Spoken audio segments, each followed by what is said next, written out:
జ్యోతిషాస్త్రరీత్యా ద్వాదశ రాశుల్లో రెండవ రాశి అయినటువంటి వృషభ రాశి మిత్రులారా, మరి కృతికా నక్షత్రం 2, 3, 4 పాదములు, రోహిణీ నక్షత్రం 1, 2, 3, 4 పాదములు, మృగశిరా నక్షత్రం 1, 2 పాదాలకి జన్మించిన మీరు వృషభ రాశి వారిగా పరిగణించబడుతున్నారు. ఈ నెల వృషభ రాశి వారికి శుభాశుభ ఫలితాలు ఎలా ఉన్నాయంటే, వృషభ రాశి వారికి ఈ నెల చాలా బాగుందని కూడా చెప్పచ్చు. మీకు ఫలవంతంగా ఉంటుంది. శని 10వ ఇంట్లో తిరోగమనంలో ఉన్నాడు. శుక్రుడు మరియు కేతు 5వ ఇంట్లో, సెప్టెంబర్ 16న సూర్యుడు 5వ ఇంట్లో, సెప్టెంబర్ 23న బుధుడు 5వ ఇంట్లోకి ప్రవేశిస్తున్నాడు. రాహు ఈ మాసమంతా 11వ ఇంట్లో ఉంటున్నాడు. మొదటి ఇంట్లోనే బృహస్పతి 5వ ఇంట్లో పూర్తి పంచామ దృష్టితో చూస్తున్నాడు కాబట్టి, బుధుడు 2వ ఇంటిని అధిపతి 3వ ఇంట్లో ఉన్నాడు కాబట్టి ఆదాయం గణనీయంగా పెరుగుతుంది. ముఖ్యమైన ఆర్థిక సమస్యలన్నీ తొలగుతుంది. ప్రభుత్వం నుంచి ఏమైనా పర్మిషన్స్ కోసం, మీరు ఇళ్ళ పర్మిషన్స్ కోసం కానీ, లైసెన్స్ కానీ లేదా ఏమైనా పొందుంటే అవన్నీ కూడా రాబోతుంది. గృహ వాహన సంబంధ ప్రయత్నాలు విజయవంతం అవుతాయి. శత్రు రోగ నివారణ బాధలు తొలగుతాయి. ఆదాయ మార్గాలు మల్టిపుల్గా మీకు ఇన్కమ్ సోర్సెస్ పెరుగుతుంది. నిరుద్యోగులకి దూర ప్రాంతాల్లో ఏదైనా పెద్ద కంపెనీల్లో దూర ప్రాంతం, దూర ఊరు లేదా దూర దేశంలోకి ఉద్యోగాలు వచ్చే అవకాశాలు ఉన్నాయి. వ్యాపారాల్లో కూడా నిలకడగా సాగుతారు. కొత్త వస్త్రాలు, ఆభరణాలు కొంటారు. ఆత్మవిశ్వాసం పెరుగుతుంది. మీ పాత వాహనాన్ని మార్చి కొత్త వాహనం కొనే అవకాశాలు ఉన్నాయి. భార్యాభర్తల మధ్య అన్యోన్యత లోపమైంది ఈ నెల. అవన్నీ కూడా కూర్చొని మాట్లాడుకోండి, అన్ని తొలగిపోతుంది. విడిపోయిన దంపతులు, ఆల్మోస్ట్ డైవర్స్ అనుకున్న వాళ్ళు కూడా మళ్ళీ కలుస్తారు. ద్వితీయ వివాహం వారికి ఇది ఒక యోగం, అది కూడా చెప్పచ్చు. ద్వితీయ వివాహం కోసమై ప్రయత్నం చేస్తున్న వాళ్ళకి ద్వితీయ వివాహ యోగం అని చెప్పచ్చు. శుభ కార్యక్రమాల్లో పాల్గొంటారు. కుటుంబంలో కలిసి చాలా ప్రత్యేకమైనటువంటి పూజలన్నీ కూడా చేసే అవకాశాలు ఉన్నాయి.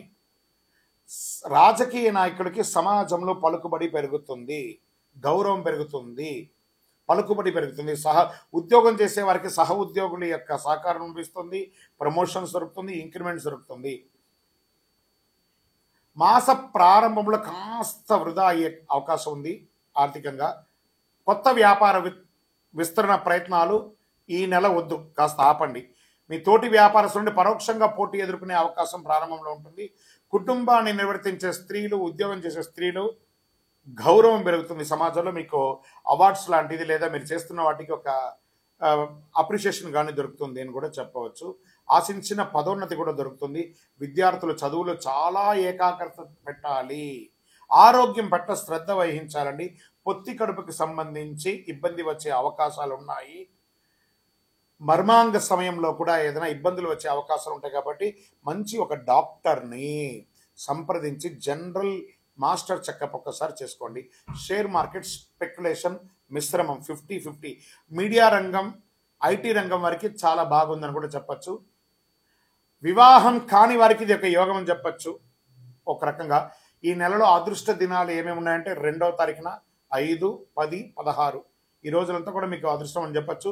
చంద్రాష్టమం 11/9/2024 రాత్రి 9:22 నుండి 14/9/2024 3:24 వరకు చంద్రాష్టమం ఉంటుంది. 2.5 రోజులు చాలా జాగ్రత్తగా ఉండండి. వాహనం నడిపేటప్పుడు, సంతకం పెట్టేటప్పుడు, పెద్దలతో మాట్లాడేటప్పుడు చాలా జాగ్రత్తగా ఉండాలి. పరిహారం: సంకష్టహర చతుర్థి రోజు ప్రదోష కాలంలో గణపతికి గరికతో మాల వేయండి. మీ వయస్సు ఎంత ఉందో అన్ని దీపాలు వెలిగించండి. ఒక 16 ప్రదక్షిణాలు గణపతికి చెయ్యండి. ఒక పేదవాళ్ళకి ఎవరికైనా ఒక వస్త్రం కొనియండి. ఇంకనూ అన్ని రకాలైనటువంటి యోగం జరగడానికి మీ యొక్క లక్కీ నంబర్ 9గా వాడండి. తూర్పు దిశ ప్రయాణాలు మీకు చాలా కలిసి వస్తుంది. ఇంకను మీ యొక్క వ్యక్తిగత జాతకం తెలుసుకోవాలి అని అనుకుంటే మీ పరిసర ప్రాంతాల్లో ఉన్నటువంటి జ్యోతిష్ శాస్త్ర నిపుణుల్ని సందర్శించండి. మా ద్వారానే తెలుసుకోవాలనుకుంటే కింద నంబర్కి మీ పేరు, date of birth, time of birth, place of birth WhatsApp చేయండి. మేము మీకు కాల్ చేస్తాము. కరుంగాలి మాలను ఎంత అవకాశం ఉంటే అందరూ వేసుకోవడానికి ప్రయత్నం చేయండి. విజయోస్తు.